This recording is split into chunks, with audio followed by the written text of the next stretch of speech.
안녕하세요. 법선종 지공선사입니다.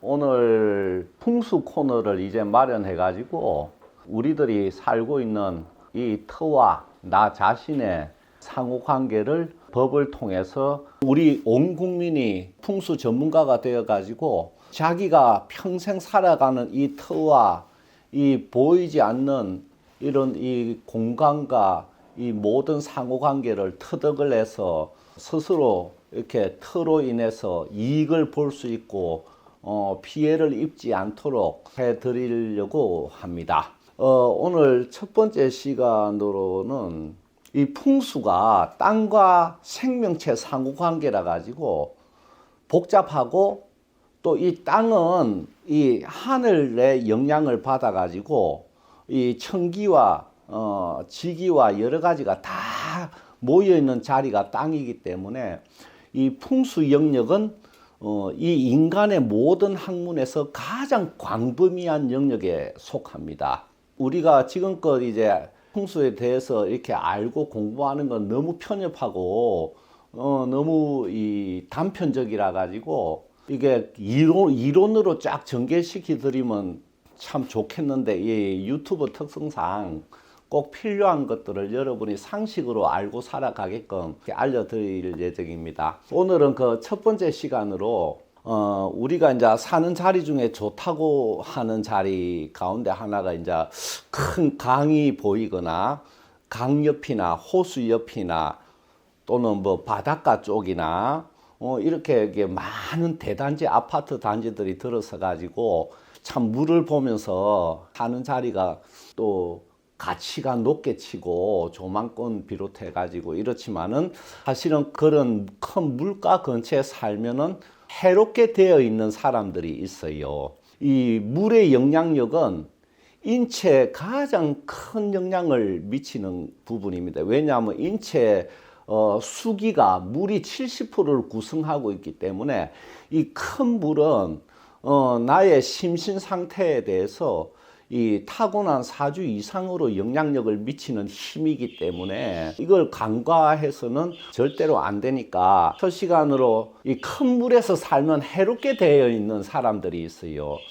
우리가 이 하도 이 머리도 뜨겁고 이 마음속에 분노와 열기가 가득 차 있으니까 이 물을 바라보면서 식히는 건 좋은데 그것보다 더 큰 해를 입게 돼 있다면 피하는 것이 지혜롭겠죠. 그런 큰 물가 한강변이나 큰 호수 주변이나 바닷가 쪽이나 이런 쪽에 살면은 해로운 사람들이 어떤가를 한번 여러 방면에서 살펴볼게요. 첫 번째는 관상에서 큰 물 근처에 살면 해를 입는 사람. 이 관상에서 보면 얼굴 형태가 네모 얼굴이 있죠. 그러니까 사각형의 이런 얼굴 형태 있지요.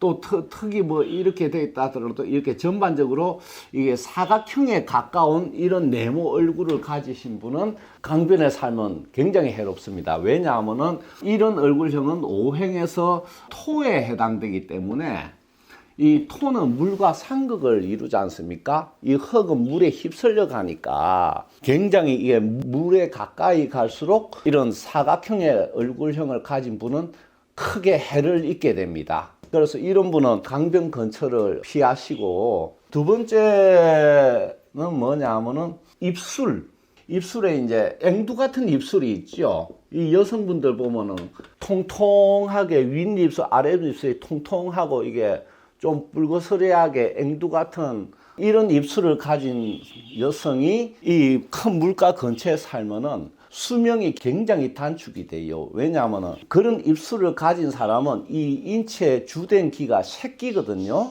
이 새끼가 물에 휩쓸려 가지고 굉장히 많이 빨려 나가요. 그래서 기력이 빨리 소모가 돼 가지고 심하면은 요절까지 할 수 있는 이런 입술이거든요. 그래서 이런 분들은 강변 근처는 절대로 피해야 된다. 이 관상에서 이런 특징을 가진 분, 또 반대로 이로운 부분, 강변이나 큰 물 근처에 살면 그 덕을 봐가지고 힘도 나고 돈도 많이 벌고 이런 입술이 있어요. 그게 뭐냐면은 뭐랄까 위에 입술이 얇고 밑에 입술이 이렇게 좀 두툼한 분이 있죠. 위에 입술이 얇고 밑에 입술이 두툼한 이런 사람 입술은 이 입 자체가 배이기 때문에 이 배는 물이 있어야 떠가지고 이게 가치를 가지기 때문에 이런 분은 오히려 강변이나 물가 근처에 살면 굉장히 좋아요. 그러면 반대로 위에 입술이 두툼하고 아래 입술이 아주 얇은 분은 어떻겠어요? 배가 뒤집힌 형국이라 가지고 물가 근처에 살면은 인생에서 큰 손해되는 일들이 생겨나요. 그래서 요 세 형태의 상을 가진 분은 물가 근처에 살면 안 된다 하는 거.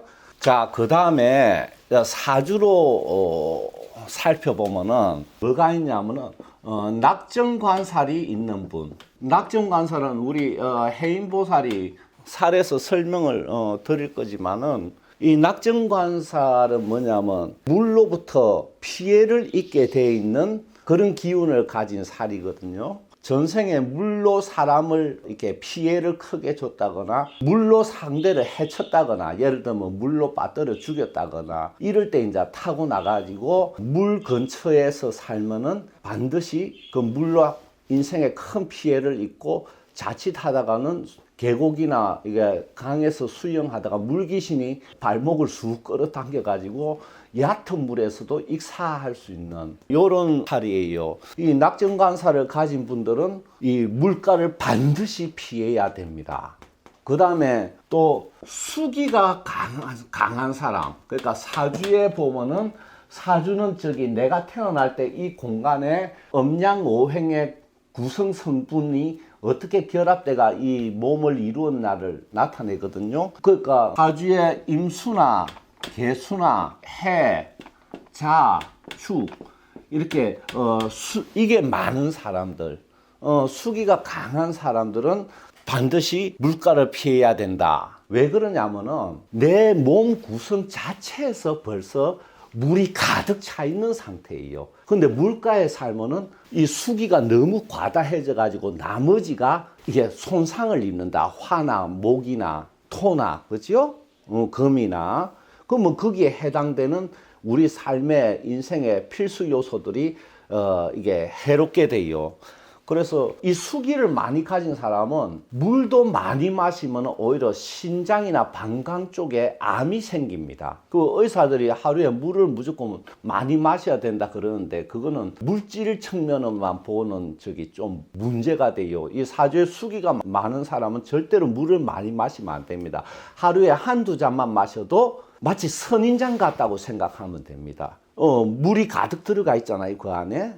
그 물을 많이 주면은 뿌리가 썩어가 죽어버린다. 그래서 이 수기는 우리가 아주 목마를 때 사막을 헤매고 다닐 때 물 한 방울만 들어가도 몸에 힘이 나는 이유가 그 물 한 방울이 가진 수기가 온몸에 쫙 이렇게 퍼지기 때문에 힘이 나거든요. 그러니까 물의 양이 아니고 에너지 차원에서 보는 겁니다. 이게 에너지 차원에서 물질화되어 있지 않지만은 습기, 냉기가 가득 차 있다. 그래서 수기가 많은 사람은 근데 수기가 많은 데다가 낙정관살까지 있는 분은 이 물가 근처는 가까이 가서 살면 절대 안 됩니다. 그 다음에 누가 또 물가에 가서 살면 안 되냐면 관절염 같은 이런 관절염이나 손발이 차갑고 이 몸이 냉한 사람들은 물가 근처에 살면은 이 물에 엄청난 수기가 이 몸에 영향을 미치기 때문에 수기는 근본적으로 냉기를 품고 있어요. 이 우주 공간에 냉기를 품고 있어 가지고 차가운 기운이거든요. 그게 관절염이 있는 사람한테 이게 다 보세요. 관절염이 더 악화가 되죠. 그리고 손발이 차갑고 냉한 체질. 이 안 그래도 이 수기 영향이 큰데 큰 물가 근처에 살면은 그게 더 심해진다. 그래서 이런 사람들은 물가에 살면 안 되는데 물도 흐르는 강물이 있고 고여있는 호수가 있고 바다가 있잖아요. 이 물의 특성이 또 다 달라요. 호수는 그야말로 음기가 가득하고 흐르는 강물은 물은 음기지만은 흐르는 속도에서 양기가 나오거든요. 그래서 이 강물은 또 호수보다는 응기의 악영향이 덜 해요. 바다는 특징이 뭐냐면은 화기와 수기의 그 편차가 너무 커요.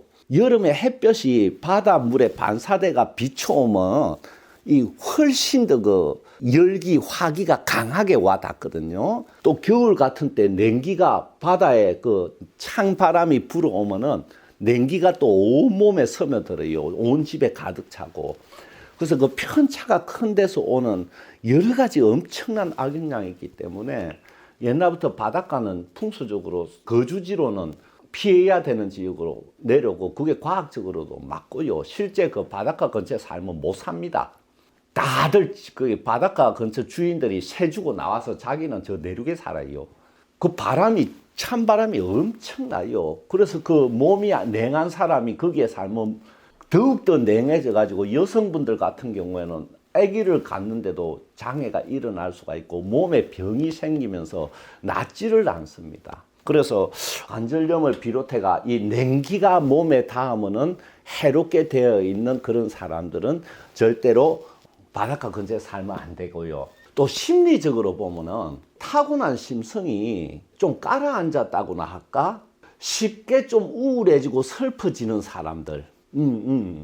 이런 분들은 특히 호수 근처에 살면은 그 응기의 영향으로 그 감정에서 못 벗어날 수가 있어요. 그래서 이렇게 내면의 슬픔과 우울함이 좀 강한 사람들, 감정의 그런 변화가 심한 사람들은 그런 큰 물 근처에 살면은 해가 되지 도움이 될 건 하나도 없어요.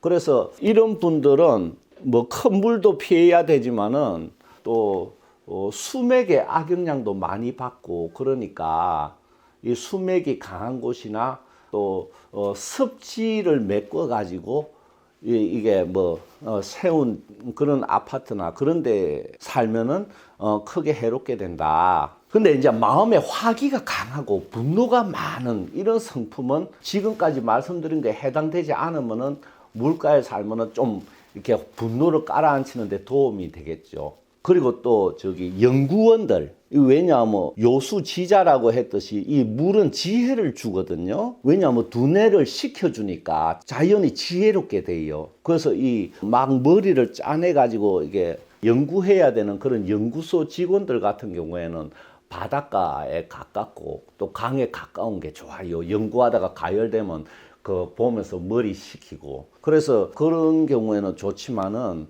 전반적으로 풍수적으로 보면은 별로 좋은 것이 아니다. 인체가 벌써 70% 물에 되어 있는데 이 물가에 바싹 붙어 산다? 이거는 수기 과다로 문제가 심각해집니다. 건강 문제부터 이게 삶에서 생기는 불행들이 많아져요. 그래서 이런 분들은 물가를 피하시라. 자, 오늘 이렇게 물가 근처에 살면 해를 입게 되는 사람들 살펴보았습니다. 다음 시간에 뵙죠. 감사합니다.